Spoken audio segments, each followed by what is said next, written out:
Sebenarnya ketika kita ngelihat agama pada awalnya justru sebaliknya. Justru agama itu mempertanyakan setiap otoritas sebenarnya. Jadi ketika Rasulullah Muhammad itu datang, Rasulullah tuh memberikan sebuah pertanyaan terhadap segala sesuatu. Ini otoritatif nggak sih? Ini bisa nggak sih kita ikutin?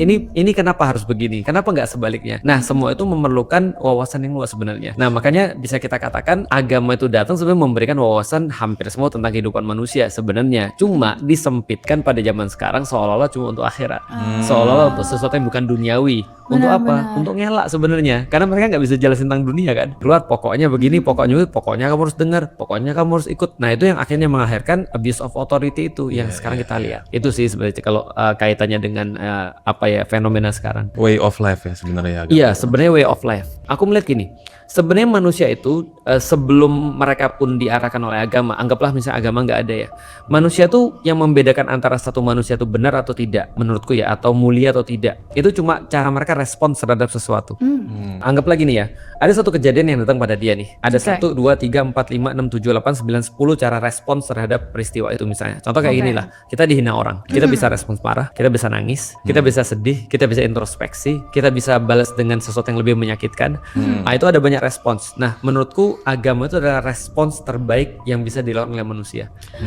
Jadi kayak acuan gitu, Cara respons. Guidelines. Cara respons terbaik tadi way of life tadi sebenarnya. Dan kalau misalkan bukan cuma itu aja kayak mengenai sejarah, mengenai itu kenapa menurut Ustadz itu penting banget sebenarnya diketahui dan dipelajari oleh seorang pemuka agama. Aku kalau nggak salah pernah dengar di Game of Thrones ya, kalau nggak salah ya. Itu ada kata-kata begini, yang paling penting daripada diri kita adalah story. Anggaplah kalau misalnya Felix Xiao bangun Amnesia, itu bukan Felix Xiao lagi, karena aku adalah rangkaian daripada cerita-ceritaku kan. Aku pernah di sini, aku pernah mengalami ini, aku pernah merasa ini, itu semua adalah story ya. Ternyata humanity itu adalah kumpulan daripada story.